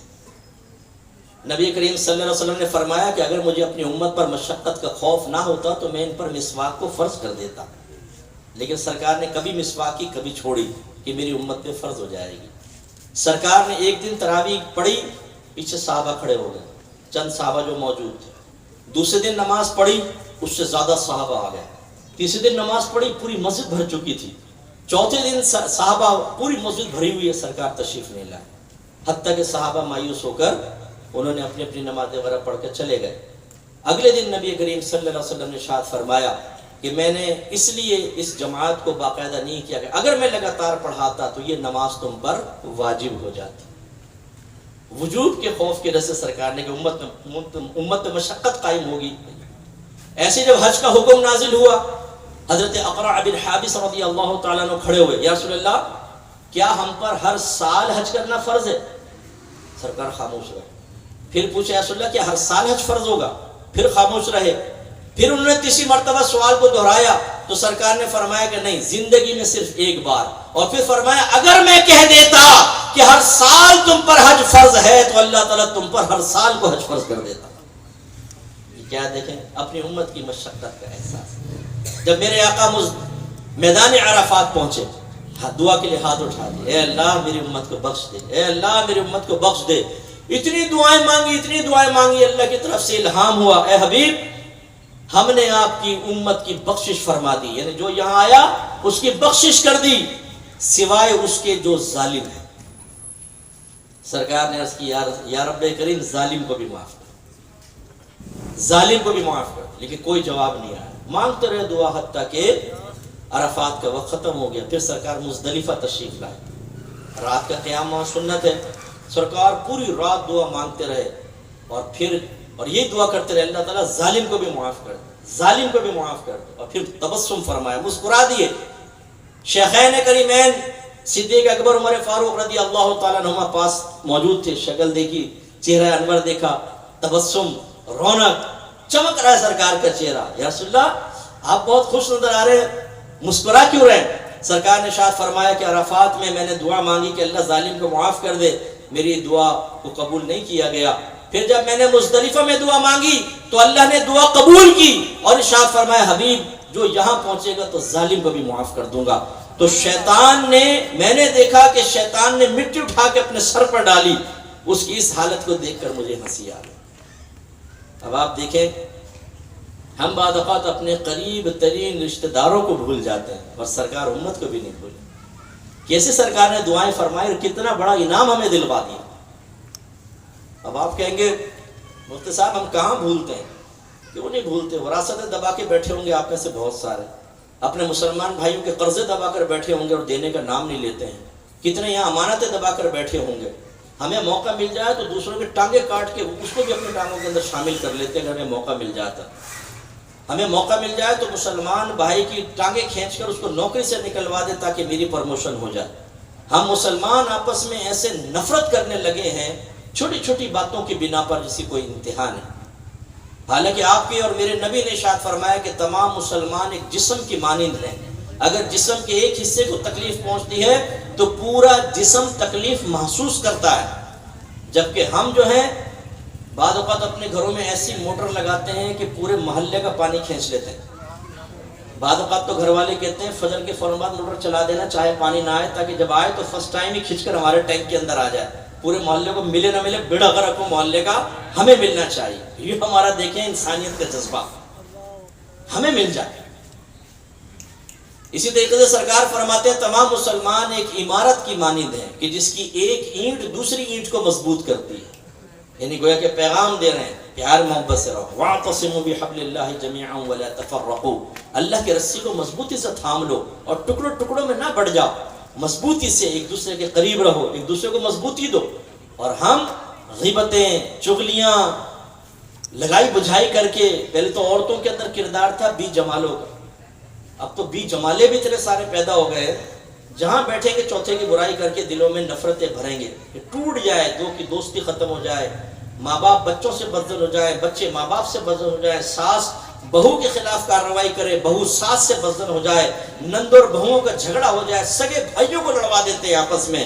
شرم کرنی چاہیے ہمیں کہ اللہ کے نبی اپنی امت سے ایسی محبت فرماتے ہیں جیسے ایک باپ اپنی اولاد سے محبت کرتا ہے، اس سے کئی گنا زیادہ محبت کرتے ہیں، اور سرکار چاہتے ہیں سب مل کر رہیں اور ہم ٹوٹ ٹوٹ کر الگ الگ ہو جاتے ہیں۔ کتنے ایسے بیٹھے ہو سکتا ہے بیٹھے ہوں، بہرحال مجھے ہر جگہ مل ہی جاتے ہیں کچھ نہ کچھ، کہ جو ابا کی وراثت میں سے بہنوں کو محروم کیے ہوئے ہیں، دادا کی وراثت میں سے پھوپھیوں کو حصہ نہیں دیا گیا، حالانکہ آپ کے نبی نے ارشاد فرمایا جو کسی وارث کو وراثت سے محروم کرے اللہ تبارک و تعالیٰ اس کو جنت کی میراث سے محروم کر دے۔ دبا کے بیٹھے ہوئے پیسہ بابا، یتیموں کا مال کھا رہے ہیں، اپنے بیوی بچوں کے چہروں پہ پھیلی ہوئی مسکراہٹ دیکھ کر دوسروں کے غموں کو بھول چکے ہیں، لیکن کل بروز قیامت اس کا حساب و کتاب دینا ہوگا، ایک ایک پیسے کا حساب دینا ہوگا، وہاں جا کر پتہ چلے گا۔ پھر اللہ تعالیٰ نے ارشاد فرمایا حریص علیکم، حریص کے ویسے لفظی ترجمہ جو ہے نا وہ لالچی ہوتا ہے، لیکن نبی کریم کے لیے تو یہ معنی درست نہیں ہوگا، آرزو مند، خواہش رکھتے ہیں آپ علیکم تم پر، کس چیز کی؟ یعنی سرکار یہ چاہتے ہیں میری امت کو زیادہ سے زیادہ فائدہ پہنچے۔ اس کا آیت کا مفہوم کیا ہے کہ یہ نبی تمہاری منفعت کے لیے، تمہارے فائدوں کے لیے بہت زیادہ آرزو رکھتے ہیں، کوئی ایسا موقع نہیں چھوڑتے جس میں امت کو فائدہ نہ مل جائے۔ لہذا ایک روایت کے مطابق جب آپ پیدا ہوئے تو آپ کے ہونٹ ہل رہے تھے، چھوٹے چھوٹے ننھے ننھے ہونٹ، بظاہر ننھے، عظمت کے لحاظ سے بہت بڑے، تو کسی نے سنا، آواز آ رہی تھی ربی حبلی امتی، اے اللہ میری امت کو میرے حوالے کر دے۔ اور جب آپ کا وصال ہوا تو بھی آپ کے ہونٹ جنبش کر رہے تھے۔ روایت میں آتا ہے جب سنا گیا تو آواز آئی ربی حبلی امتی، اے میرے رب میری امت کو میرے حوالے کر دے۔ علماء فرماتے ہیں کیوں؟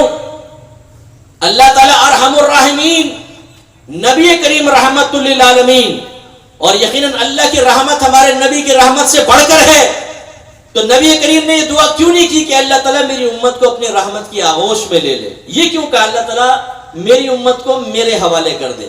اس کا جواب دیتے ہوئے کہتے ہیں کہ اللہ یقیناً رحمان ہے، رحیم ہے، ارحم الراحمین ہے، اس کی رحمت ہمارے نبی کی رحمت سے زیادہ ہے، لیکن وہ قہار اور جبار بھی ہے، وہ ذات بے نیاز ہے۔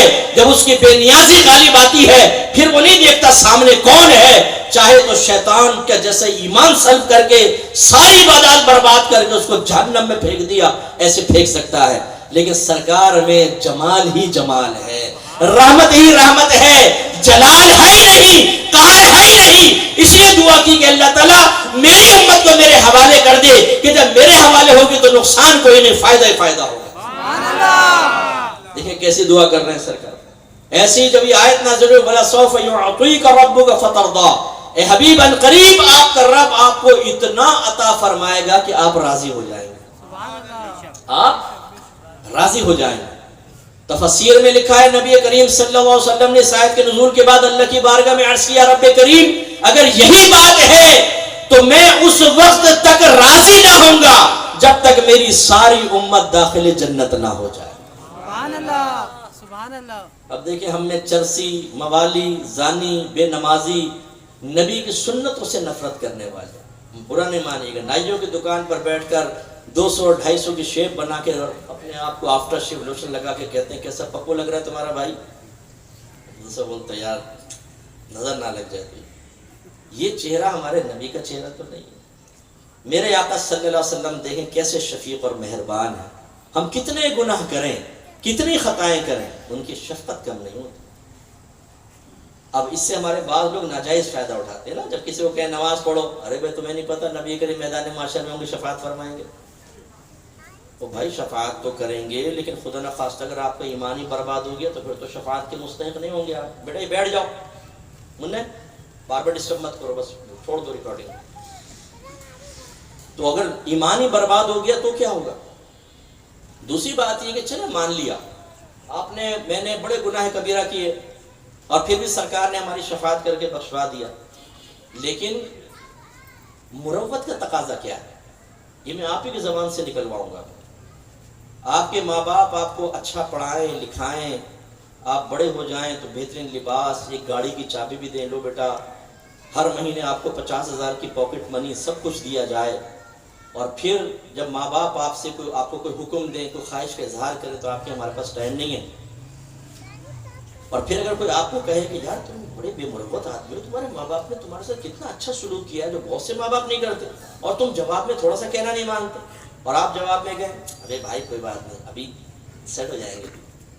بتائیں آپ کے طرز عمل ٹھیک ہے کہ نہیں ہے؟ بولیے بولے۔ چاہے ماں باپ بعد میں صحیح ہو جائے، راضی ہو جائے، تب بھی غلط ہے نا، یہ احسان فراموشی ہے نا. تو اگر نبی کریم ہماری شفاعت آخرت میں کر بھی دیں گے تو کیا مروت کا یہ تقاضا ہے کہ نبی کے احسانات تو حاصل کرو اور ان کا کہنا ہی نہ مانو؟ ایک جرسی موالی شرابی دوست کہے کہ دیکھ یار جگری یار ہے تو کہنا ماننا پڑے. دیکھ تیرا یار ہوں یار، فکر کیا ہے؟ بیوی اٹھلا کے اپنے زلفے لٹکا کے بولے جانو میری بات مان لو، ہم کہتے ہیں تیرے لیے جان حاضر ہے. بچے پاؤں میں لپٹ جائیں ڈیڈی پاپا کر کے ہماری بات مان لیں، بیٹا بولو کیا کرنا ہے، حرام کام کرنا ہے وہ بھی تمہارا باپ کر کے دکھائے گا. انہیں راضی کرنے کے لیے ہم کتنے کام کر لیتے ہیں، لیکن جب اللہ کے نبی ارشاد فرمائیں تو ہمارے اندر کا مومن سو جاتا ہے. ہمارا عاشق رسول برقع اوڑھ لیتا ہے، نقاب کر لیتا ہے، زبان سے عشق رسول کا نعرہ لگانے والا اپنے نبی کا کہنا ماننے کے لیے تیار نہیں ہوتا. یہ ہے بے مروتی کہ وہ نبی تو کیا شفقت فرمائے اور ہماری یہ حالت. بس آخری ایک روایت عرض کر کے اپنے بیان کو اختتام کی طرف لے کر آتا ہوں. ایک صحابی نے پوچھے رسول اللہ میدان معاشر میں تو بڑا ہجوم ہوگا، میں آپ کو کہاں تلاش کروں؟ فرمایا پل صراط کے پاس آ جانا، وہاں میں ملوں گا. عرض کی اگر وہاں نہ پاؤں تو فرمایا میزان پر آ جانا، ترازو کے پاس، وہاں مل جاؤں گا. عرض کی وہاں نہ ملے تو فرمایا حوض کوثر پر آنا. عرض کی وہاں بھی نہ پاؤں تو فرمایا ان 3 مقامات میں سے ایک جگہ میں ضرور ہوگا. علماء فرماتے ہیں کہ نبی کریم پل صراط کے پاس اس لیے نہیں ہوں گے کہ آپ نے پار ہونا ہے، بلکہ وہاں اس لیے جائیں گے کہ جب کسی امتی کو ڈگمگاتے دیکھیں گے کہ گرنے والا ہے، آگے بڑھ کر سہارا دے دیں گے اور اسے پل پار کروا دیں گے.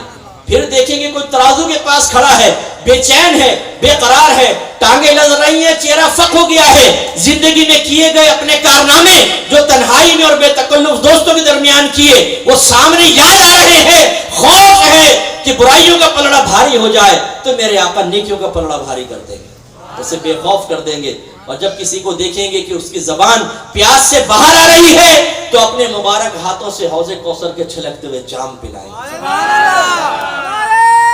جو نہ بھولا ہم غریبوں کو رضا، جو نہ بھولا ہم غریبوں کو رضا، یاد اس کی اپنی عادت کیجئے.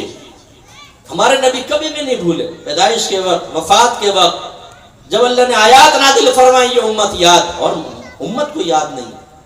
تو بس آخری پیغام میرا یہ ہے میرے پیارے بھائیوں کہ نبی کریم صلی اللہ علیہ وسلم سے محبت اور عشق کا تقاضا صرف یہ نہیں ہے کہ آپ لائٹنگ کر لیں، کسی محفل کا انعقاد کریں، آپ بیٹھ کر علماء کا بیان سنیں، آپ جلوس نکال لیں، آپ لنگر کھائیں، آپ نعت خوانی کی محفل کر لیں. یہ مستحبات ضرور ہیں، ہم نے آپ کو بتایا اگر اس میں خرافات نہ ہو تو اللہ کی رحمت سے ثواب ملنے کی بھی امید ہے. لیکن عشق رسول کی سب سے زبردست علامت وہ ہے جو صحابہ کرام میں تھی. وہ کون سی تھی بتائیں؟ صحابہ کرام نے اپنے زمانے میں لائٹنگ کی؟ نہیں. صحابہ کرام نے 12ویں پہ کھانا کھلایا اس طرح اہتمام سے؟ نہیں. انہوں نے 12ویں پہ جلوس نکالا؟ نہیں. صحابہ کرام نے اس طرح روزانہ یا سالانہ محافل کا انعقاد کیا؟ نہیں. وہ خاص میں نے آپ کو بتایا مواقع، ایسا تو نہیں تھا. لیکن میں آپ سے پوچھتا ہوں صحابہ کرام سے بڑھ کر قیامت تک کوئی عاشق رسول ہو سکتا ہے؟ بولے زور سے، ہو سکتا ہے؟ اچھا آپ بتائیں ان کے عشق رسول کی علامت کیا تھی؟ بولیے کیا علامت؟ یہ چیزیں تو تھی نہیں ادھر. پھر کیا؟ اطاعت رسول، اتباع رسول. یعنی سرکار کی زبان سے کوئی حکم نکلا، ماں ناراض ہو، باپ ناراض ہو، بھائی بہن ناراض ہو، برادری ناراض ہو جائے، باغات چھوڑنے پڑ جائیں، آبائی شہر چھوڑنا پڑ جائے، نبی کریم کے ایک حکم پر سب کچھ قربان کرنے کے لیے تیار. سرکار نے فرمایا عبادات اختیار کرو، اختیار کر لیں. سرکار نے فرمایا اپنے باطل عقیدے چھوڑ دو، چھوڑ دیے. سرکار نے فرمایا اپنے مال اللہ کے راہ میں دے دو، دے دیے. یہ ہے اطاعت. اور ایک ہوتی ہے اتباع، سرکار کو جو عمل کرتے ہوئے دیکھا، حکم نہیں بھی تھا، بس یہ میرے سرکار کی ادا ہے، میں اس کی ادا کو ادا کر رہا ہوں. اور ہم عاشق رسول وہ ہے جو لنگر پورا یہاں تک فٹ کر کے ڈکار کی جگہ بھی نہیں چھوڑتے، جلوس بھی نکال رہے ہیں، لائٹنگ بھی کر رہے ہیں، لیکن جب یہ کہا جائے آپ کے نبی نے 5 وقت نماز پڑھنے کا حکم دیا ہے تو ہمارے گلے میں کھچ پڑ جائے میں تھوڑا ناپاک ہوں. پڑھیں گے انشاءاللہ اس جمعے سے. اچھا اب کہ رمضان آئے گا، رمضان سے پڑھے گا، تیرا بھائی اب نہیں چھوڑے. تو بعض تو ہم میں ایسے بیٹھے ہوں گے جنہوں نے کئی ماہ سے فجر کی نماز نہیں پڑھی ہوگی، نوست ہی نوست۔ یہ جو ہم کہتے ہیں نا ہماری بہنیں بھی سن رہی ہیں، مصطفیٰ گھر میں جادو ٹونا کر دیا کسی نے، کوئی جادو ٹونا نہیں کیا، ہمیں بڑے جادوگر، نماز ہم نہیں پڑھتے، روزہ ہم نہیں رکھتے، قرآن پاک کی تلاوت ہم نہیں کرتے، غیبتیں، چغلیاں، بیوی شوہروں کے سینے پہ چڑھ کے بدتمیزیاں کر رہی ہیں، شوہر بیویوں پہ ظلم کر رہے ہیں، اولاد نافرمان نکل رہی ہے، ماں باپ اپنے تربیت کے فرض سے غافل ہیں، دینی شرعی تربیت کا شعور ہی نہیں ہے کہ بچوں کو کیسے دینا چاہیے، اور پھر آپ یہ چاہتے ہیں کہ ساری ہم کوتاہیاں کرتے رہیں، اور معاذ اللہ کی ڈیوٹی ہے کہ ہمارے گھروں میں رحمت برکت نازل فرمائے۔ اس نے بھی ضابطہ قاعدہ بنایا ہے، جو اللہ کو بھول جاتا ہے اللہ تعالیٰ اس کو چھوڑ دیتا۔ بے برکتی ہماری وجہ سے پیدا شدہ ہے، کسی نے جادو ٹونا نہیں کروایا۔ آج آپ تمام وہ امور اختیار کریں جس کا اللہ رسول نے حکم دیا ہے، دیکھیں برکت گھر میں پیدا نہ ہو تو فقیر کی گردن پکڑ دیجیے گا۔ اس لیے یاد رکھیے، اگر آپ اپنے آپ کو عاشق رسول کہتے ہیں تو اس کا ثبوت بھی دینا ہوگا۔ عشق رسول کوئی ایسی چیز نہیں ہے کہ آپ اس کو سامنے دیکھ سکیں، یہ تو قلبی کیفیت کا نام ہے، سامنے اس کی علامت نظر آنی چاہیے، اور وہ کیا ہے؟ اللہ کے نبی کا حکم۔ اپنے سراپا کو ایسا بنا لے کہ آپ مجمع میں بیٹھے ہوں، دور سے دیکھنے والا کہے دیکھو وہ عاشق رسول بیٹھا ہوا ہے، ایسا ہونا چاہیے۔ اور اگر آپ کے اندر انٹرنل ریزسٹنس ایسی ہے کہ جب آپ سنت پہ عمل کرنے لگے، نہیں یار ابھی نہیں، بھی جوان ہوں بعد میں دیکھوں گا، اپنا چہرہ نبی کی طرح نہ بنائیں، سر نبی کی طرح نہ بنائیں، لباس نبی کریم کی طرح نہ بنائیں، آپ کا کھانا پینا اٹھنا بیٹھنا اسلامک کلچر سے بالکل ہٹ کر ہو، اور پھر جب نبی کا حکم آپ کو سنایا جائے تو ہمارے چہروں کے رنگ بدل جائیں، ہمارے چہروں پہ غصے کے آثار نمایاں ہو جائیں، ہم جھجھلاہٹ کا اظہار کریں، بیزاریت کا اظہار کریں، دیندار سامنے سے آ رہا ہو تو اس کو دیکھ کر راستہ بدل جائیں، اور پھر پوچھیں مولوی گیا کہ نہیں گیا، آگے ایسے نماز کا کہے گا، روتے ہوئے کہے گا، تو پھر اپنے آپ کو عاشق رسول خدا را مت کہیں۔ یہ جھوٹ بولنے کی ضرورت کیا ہے؟ کیوں بولتے ہیں جھوٹ؟ آپ کروڑ پتی نہ ہوں اور بولے میں ہوں کروڑ پتی، بتائیں سچے کہ جھوٹ؟ جھوٹ ہے نا۔ ایک فقیر بیٹھا ہوا ہے، کچھ بھی نہیں اس کے بعد، آپ کے اور بھائی کروڑ پتی کیا حال ہے؟ کیا وہ کروڑ پتی ہوگا؟ بولے نہیں، یہ مذاق ہے، آپ اس کے ساتھ جو مذاق کر رہے ہیں، ہم بھی آپس میں مذاق کر رہے ہیں۔ یہ عاشق رسول ہے نہیں، علامت نہیں ہے۔ میں کون ہوں؟ عاشق رسول۔ آپ سب کون ہیں؟ عاشق رسول۔ نعت خوان بھائی ہمارے ماشاءاللہ آپ سب عشاقان رسول بیٹھے، اب میرا حسن ظن ہے کہ بیچارے وہ حسن ظن قائم کر کے ہی کہتے ہوں گے، لیکن بھائی ساتھ ساتھ ایک جملہ یہ بھی کہتے ہیں کہ عاشق رسول وہ ہوتا ہے جو نبی کریم کا کہنا مانے۔ سب سے بڑی علامت یہ جو نبی کے حکم کو بوجھ سمجھ کر پسے پش پھینکنے میں ایک لمحہ نہ لگائے اور پھر محبت کا دعویٰ کرے۔ شرم نہیں آتی ہم لوگوں کو؟ ماں سے کہیں گے امی آپ سے بڑی محبت ہے، آپ پہ میری جان قربان، مال قربان، اور ماں کے بیٹا گلاس پانی پلا، اما وہ تو ٹائم نہیں ہے میرے پاس، اچھا میرے پاس بیٹھ جا، اما میں دوستوں کے پاس جا رہا ہوں، بیٹا میری بات سن لے، نہ سننے کا ٹائم نہیں، اچھا فلاں سے نہ مل وہ بہت برا آدمی ہے، اما اس سے تو ضرور ملوں، بیٹا اس سے مل وہ بہت اچھا ہے، اما اس کی تو شکل دیکھ کے نفرت پیدا ہو جاتی ہے۔ لیکن میں ایک بات بتاؤں، آپ سے مجھے محبت بہت ہے، آپ پہ میری جان قربان، میرا مال قربان۔ صحیح کہہ رہا ہے یہ جھوٹ بول رہا ہے یہ؟ بولے کیوں آوازیں نکلنا بند ہو گئی بھائی جان؟ یہ سچ بول رہا ہے جھوٹ بول رہا ہے؟ اچھا دیانتداری سے بتائیے، اگر یہی فراڈ آپ کی بیوی آپ کے ساتھ کر رہی ہو تو جب آپ پہنچے تو کہیں جانو تم پہ میری جان قربان، میرا مال قربان، نہ آپ کا کہنا مانے، آپ کے دشمنوں سے فونوں پہ باتیں کرے، آپ کی ٹانگیں کھینچے، تو آپ اس کی محبت کا یقین کر لیں گے؟ کیا بولیں گے؟ کیا بولیں گے؟ پاگل بنانے کے لیے میں رہ گیا ہوں، نکل یہاں سے۔ اچھا اگر یہی طرز عمل آپ کا دوست آپ سے اختیار کرے، کچھ آپ کا نہ مانے، آپ کی ٹانگیں کھینچے، دشمنوں کو آپ کے راز دو، پھر کہ یار تیرا جگری یاروں تجھ پہ میری جان قربان، میرا مال قربان، تو آپ کیا کریں گے؟ 500 کا نوٹ نکال کر دیں گے اس کو؟ کیا کریں گے؟ کیا کریں گے بولے؟ اگر آپ کے پاس کوئی ایسی کلپ ولپ ہوگی نا، بولے ٹھہر جا فراڈی ہے، یہ دیکھ کیا بکواسیں کر رہا تھا میرے خلاف، آئندہ قریب ہے نا ناک توڑ دوں گا تیری۔ اپنے لیے تو کتنے نازک ہو گئے ہم۔ نبی کریم کے ساتھ یہی طرز عمل اختیار کرتے ہوئے ہمیں ذرہ برابر خیال نہیں آتا کہ عشق رسول کے دعوے، محبت رسول کے دعوے، یہ کھوکھلے نعرے غلامی رسول میں موت بھی قبول ہے، جو ہونا عشق مصطفیٰ زندگی فضول ہے۔ ارے بھائی تو بھائی جان خرچ نہیں کر، نبی کریم کا کہنا مان لے، تیرے جان مبارک، کہنا ماننے کے لیے تیار نہیں۔ غلامی رسول میں موت بھی قبول ہے۔ غلامی رسول کہتے ہیں کہ اس میں معلوم ہے ایک غلام اپنے آقا کا کہنا ہی نہ مانے، ایک آقا بولے پانی پلاؤ نہیں پلاتا, ادھر بیٹھو نہیں بیٹھتا, سودا لاؤ نہیں لاتا, صفائی کرو نہیں کرتا, اور پھر کہے حضور ہوں آپ کا غلام, آپ کے قدموں پہ جان قربان. تو آقا کہے گا بیٹا ادھر میں تجھے قربان کرتا ہوں, ادھر کم بخت. کوئی کہنا مانتا نہیں اور کہتا قربان. ان نعروں سے آپ کس کو خوش کرتے ہیں, کس کو متاثر کرتے ہیں؟ کیا آپ یہ سمجھتے ہیں فلق شگاف گلے پھاڑ پھاڑ کے نعرے لگانے سے نبی کریم خوش ہوں گے؟ اللہ تعالیٰ اس سے خوش ہوگا؟ وہ ہمارے باطن پہ نگاہ رکھتے ہیں, انہیں ہمارے جذبات معلوم ہیں. ہم لوگوں کو بے وقوف بنا سکتے ہیں, ہم لوگوں کو متاثر کر سکتے ہیں اپنے کھوکھلے نعروں سے, اللہ تعالیٰ اس کے رسول کو نہیں. انہیں دھوکہ دینا ممکن نہیں. میں آپ سے گزارش کرتا ہوں اس خوابوں کی دنیا سے باہر آئیں, حقیقت کی دنیا کی طرف آئیں, مکمل کامل مومن بنے, سچے عاشق رسول بنے, جو نبی کریم کے حکم کی تلاش میں رہتا ہے, حکم ملتا ہے تو عمل کرتا ہے, اپنے آپ کو نبی کریم کی سنت کے سانچے میں ڈھالنے کا ذہن بناتا ہے. جیسے جیسے اس کے گزر ختم ہوتے ہیں وہ نبی کریم کی سنت کے سانچے میں ڈھل جاتا ہے, پھر آپ صحیح عاشق رسول ہیں. ورنہ خدا را یہ دعویٰ نہ کیا کرے. میرا مشورہ ہے, بہرحال آپ کی مرضی ہے, لیکن یہ دعوے, یہ کھوکھلے دعوے ہو سکتا ہے مرنے کے بعد بڑے پچھتاوے کا سبب بنے. کیونکہ اس طرح جیسے میں نے آپ کو کہا, دنیا میں بیوی کو چھوڑ دیں اگر وہ جھوٹے ایسی باتیں کرے, دوست جھوٹے دعوے کرے اس کو چھوڑ دیں, رشتہ داروں سے قطع تعلق کر لیں, تو پھر نبی کریم صلی اللہ علیہ وسلم کے اس بارے میں ایسے زبانی دعوے کرتے رہیں, نبی کریم کا کہنا نہ مانیں, اور پھر بھی میدان معاشر میں ہمیں نعمتیں مل جائیں گی.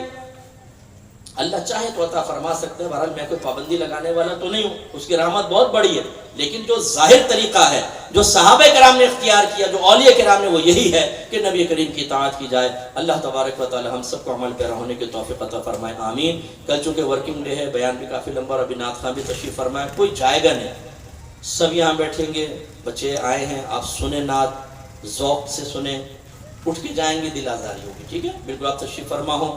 میری شرعی کچھ مجبوریاں ہوتی ہیں, چونکہ صبح اکیڈمی ہے, مجھے پڑھانا ہوتا ہے, نائٹ میں مجھے رائٹنگ کا اپنا کام کرنا ہوتا ہے, اس لیے میں آپ سے اجازت طلب کروں گا. ہاتھ ملائیں گے, بھگدڑ ہو جائے گی, آپ بیٹھے رہیں, بس ہم نکل جائیں گے آرام سے انشاءاللہ. کبھی زندگی رہی پھر آپ سے ملاقات ہوگی. وآخر دعوانا الحمدللہ. سلام ہے, اچھا چلیے, سلام ہے, کیا رکھا ہے.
بیٹھ جائیں, دعا کر لیتے ہیں.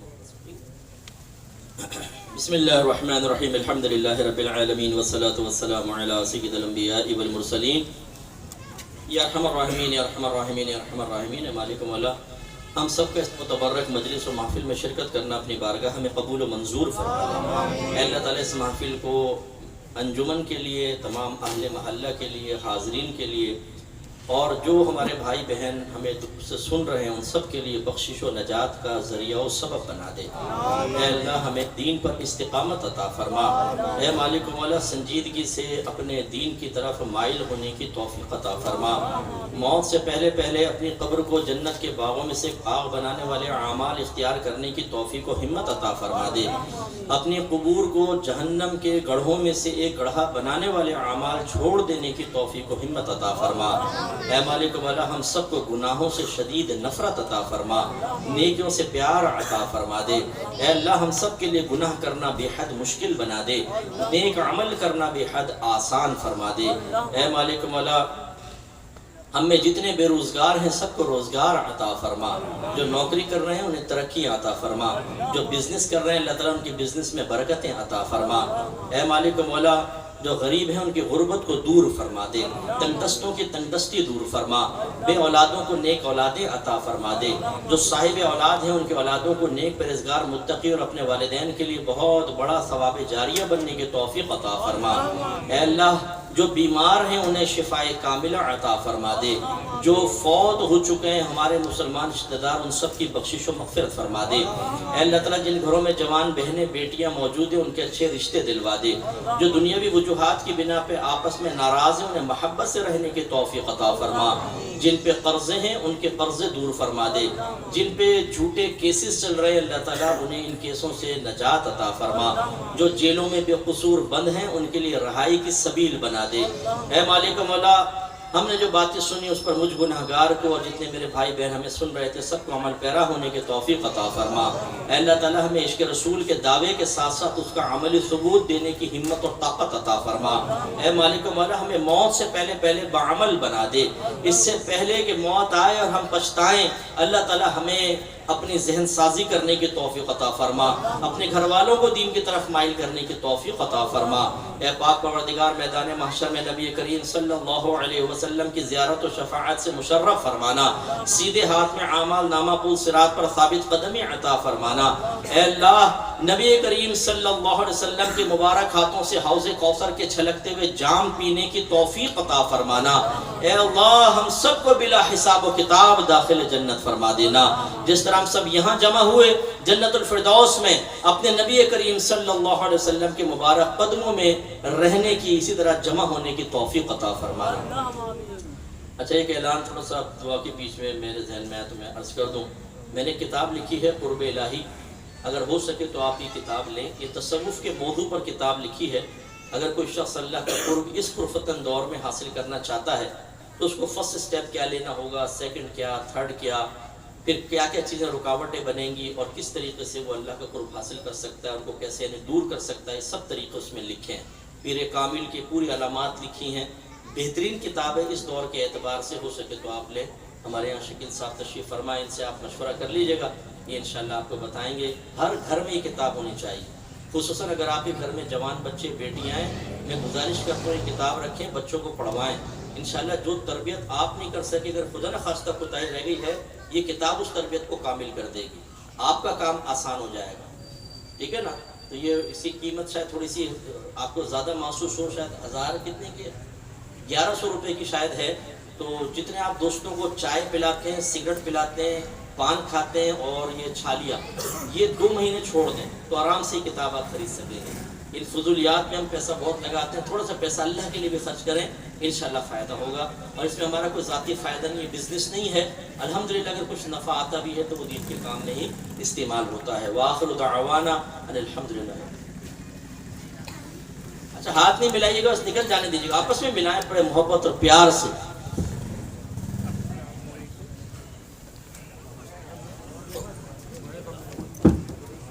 مفتی صاحب کو رستہ دے دیں. آپ تمام احباب تشریف رکھیں، لنگر کا اہتمام ہے. 5-5 کا حلقہ بنا کر آپ بیٹھ جائیں. تمام احباب کے لیے لنگر کا اہتمام ہے. قبلہ مفتی صاحب کو رستہ دیجیے. آپ تمام احباب سے گزارش ہے